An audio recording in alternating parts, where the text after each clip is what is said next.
Hey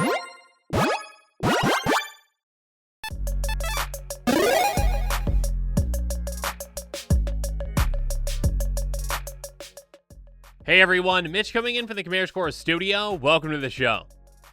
Warning, this episode is on a deck that is only for jerks. If you are not a jerk, do not buy this deck. But if you are a jerk, well, hi, jerk.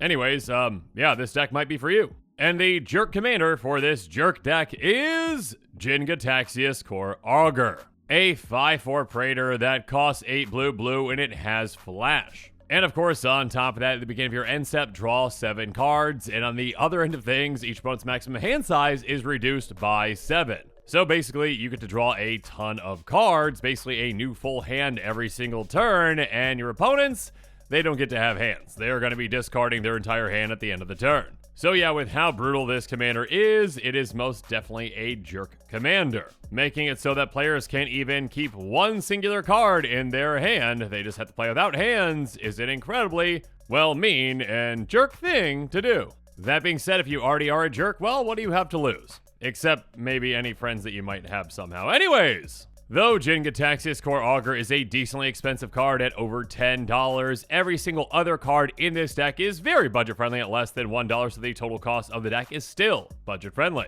And as I take you through the cards on this episode, well, I'm going to be taking you through different tactics to show you how this deck works and how we're going to win with it. And again, if you are a jerk looking to build this jerk deck, well, check out my link in the description below. And if you're not a jerk and you don't want to be a jerk, well, I mean, you can still check out the link, but I recommend not buying the deck. And now with all that said, let's jump into it.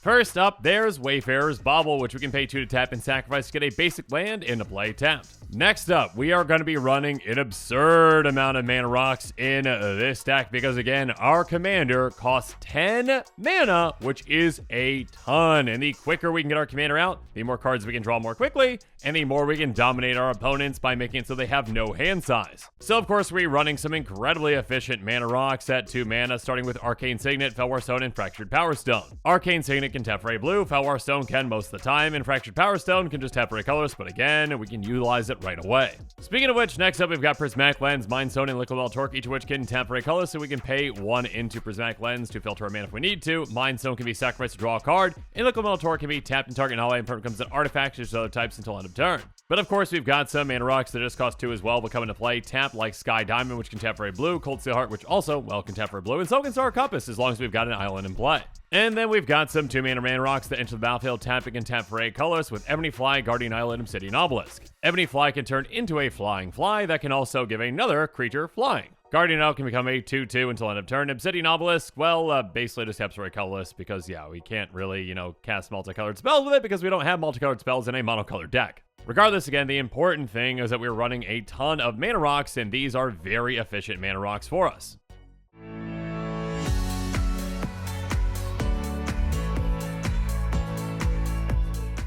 Now, beyond our 2 mana rocks, of course, we're running a ton of other ones, like, Victory Chimes, which is going to untap during each other player's untap step, which is huge, and this can tap for a color. Of course, keep in mind that our commander does have flash, so we can cast it on any player's turn, so yeah, this can be utilized for mana on our turn and on an opponent's, and, with any other instance that we have too. Moving on, there's Coalition Relic, which can basically store up mana. We can tap to put a charge counter on it in the beginning of our pre-combat main phase, remove all charge counters from it to add 1 mana of any color for each charge counter move this way, and we can tap it for 1 mana of any color. And speaking of building mana, there's Empowered Auto Generator, which enters the battlefield tapped. We can tap and put a charge counter on it and add X mana of any 1 color or X number of charge counters on it. Throughout the game, this can build to an absurd amount. Next up, though, we've got Palladium Mirror, which can tap for 2, and Worn Power Stone, which also can tap for 2, though it does come into play tapped. Everflowing Chalice can also tap for 2, or actually, 1 or 3, or a lot of things because it's got multi-kicker 2 and enters the battlefield, a charge counter on it for each time it was kicked. It can tap for a colorless for each of those charge counters. So basically, we get half the mana amount of back that we put into it. Speaking of which, there's Firemind Vessel, which comes into play tapped, can tap for 2 mana of different colors, but yeah, it just costs 4 mana, so this can tap for half the amount of mana that we put into it at 4. So then we also have Sisay's Ring and her Golem's Eye, which each also costs 4 and can tap for 2.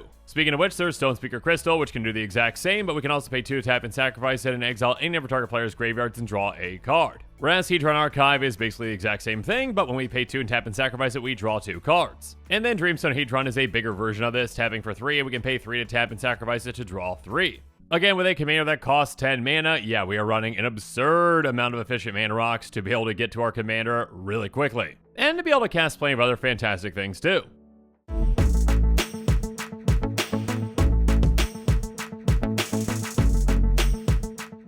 Like, how about yet another mana rock that helps out in a different way, though? It's a Canter of Endless Water. This one does cost 3 and just taps for 1, which again is not the most efficient, but what it lacks in efficiency it makes up for and then some with you have no maximum hand size. And getting rid of our maximum hand size is incredible with this commander because again, our commander is going to draw 7 extra cards at the end of our turn, so yeah, that can add up a lot throughout the game, especially when we don't have to discard. So we're also going to be running Graceful Adept, which literally does nothing else except for giving us no maximum hand size, and Body of Knowledge, which does a lot more. Its power toughness are equal to the number of cards in our hand, which again can be a ton. It gives us no maximum hand size, and whenever it's dealt damage, we draw that many cards. So this can be absurdly good in this deck. And speaking of absurdly good, well, there is one card in my opinion that stands above the rest, and that's the Golden Pig of this deck. So the Golden Pig of this deck, the number 1 card out of our 99, is Trisky Decaphile, a 1/3 human wizard for a 1 and a blue that says you have no maximum hand size. And at the beginning of your upkeep, if you have exactly 13 cards in your hand, you win the game, and by paying 3 and a blue, we draw a card.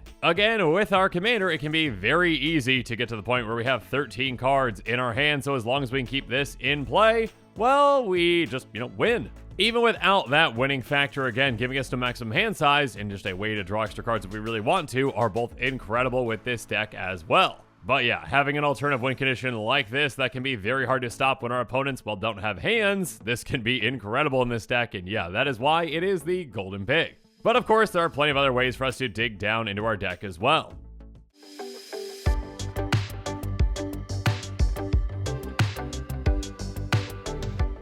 So, of course, we're running Factor Fiction, which has really top 5 cards of our library. Opponents switch those cards into piles. We get 1 to our hand, the other to our graveyard. And then Epiphany of the Drownyard is basically a reverse Factor Fiction, but for X. And speaking of getting cards in graveyards, well, there's Chemist's Insight, which can have us draw 2, and it's got Jumpstart, so we can actually recast it from our graveyard by discarding a card. Moving on, we've got Behold the Multiverse, which says scry 2, draw 2, and we can actually foretell it for 1 and a blue. And then Thirst for Discovery is going to have us draw 3 and discard 2 cards unless we discard a basic land. So yeah, we've got plenty of islands, so yeah, a lot of the times it's just draw 3, discard 1. Speaking of discarding though, there's You Find the Villain's Lair, which says choose 1 counter target spell or draw 2 cards and discard 2 cards. So this can either be a great looting effect or a way to counter a spell. Next up, again, we're going to be ramping a ton with this commander, so yeah, Pull for Tomorrow is a great X draw spell. Draw X cards and discard a card. And of course, we've got more cards to dump our mana into, like Diviner's Portent, which says roll a d20 and add the number of cards in your hand. Draw X cards if it's a 1 through 14. If it's a 15 plus, scry X, then draw X. Or even more efficiently, there's Even the Score. It's going to cost blue, blue, blue less to cast if an opponent has drawn 4 more cards this turn, and we can draw X cards. So just paying X for this instant speed can be a huge game changer. And finally, we actually have a mana rock that can help us with card draw 2 with Midnight Clock. It can tap for a blue, and we can pay 2 and a blue to put an hour counter on it. And every upkeep, we get an hour counter on it too. Once it hits that 12th hour counter, we get to shuffle our hand in our graveyard and our library, then draw 7 cards and exile Midnight Clock. But now that we've talked about digging down into our deck, what are some ways that we can throw a wrench into our opponent's plans? Well, on top of our commander just, getting rid of their hands.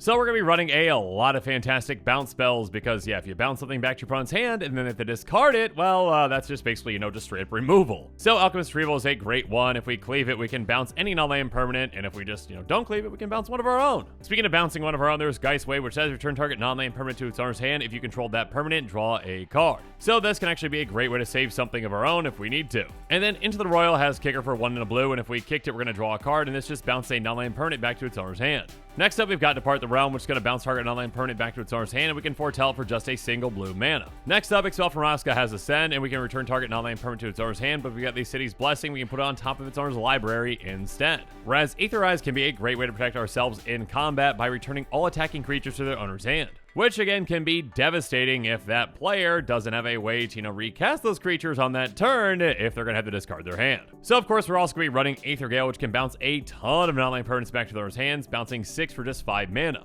And then Whelming Wave is going to bounce all creatures to their hands except for Krakens, Leviathans, Octopuses, and Serpents. Speaking of which, there is Scourge of Fleets, which is a Kraken itself, and when it enters the battlefield, return each creature opponent's controlled toughness X or less to their owner's hands for X number of islands you control. So this can be a great one-sided board wipe. Speaking of which, there's Spectral Deluge, which is going to do the exact same thing, and we can foretell for just 1 blue.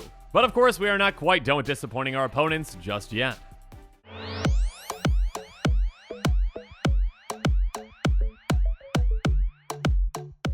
So next up, we've got Thrix the Sudden Storm, which has Flash and Flying, and on top of that, spells you cast with convert mana cost 5 or greater cost 1 as cast can't be countered. So yeah, this can be great for our commander, ensuring that it can't be countered, and then we get a little cost reduction on it too. Or we can just counter one of our opponent's counter spells with Dispel, which can counter target instant spell, or Negate, which can counter target non-creature spell. And of course, we've got other counter spells as well, like Unwind, which is going to counter target non-creature spell, we untap up to 3 lands, and Rewind, which can do the exact same thing but for any spell, and we untap up to 4 lands. But of course, we can protect our commander when it's in play as well with cards like Swiftfoot Boots, Mask of Avacyn, and Giant's Amulet. Swiftfoot Boots is going to give our commander Hexproof and Haste, and yeah, Haste is nice, but Hexproof is definitely the most important thing here. So Mask of Avacyn is going to get +1/+2, and Hexproof and Giant's Amulet gives Hexproof as long as it's untapped, and yeah, we're not really planning on attacking with our commander anytime soon. Because of course, on top of just, being able to take our opponents out by them rage quitting by not being able to have a hand, we also have other fantastic ways to take them out.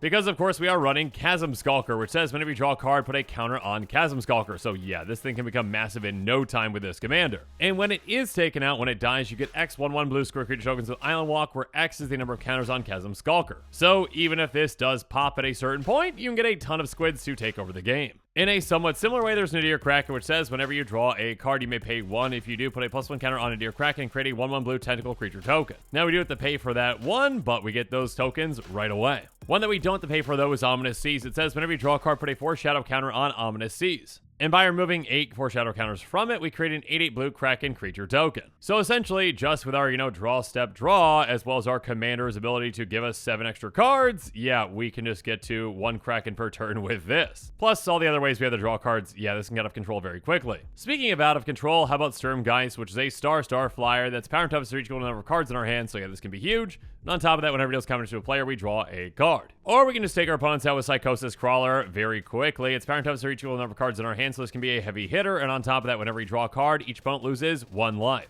So yeah, we can drain our opponents in absolutely no time with this. But now that we've talked about every single non-land card in this deck, let's move on to the lands.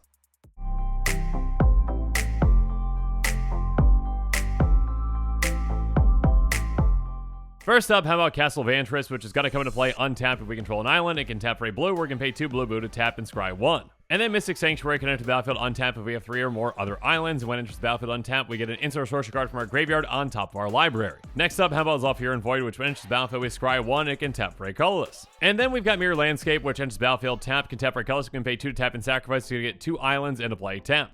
And speaking of islands, well, the rest of this deck is basic islands. And now that we've talked about every single card in this deck, let's talk about the price.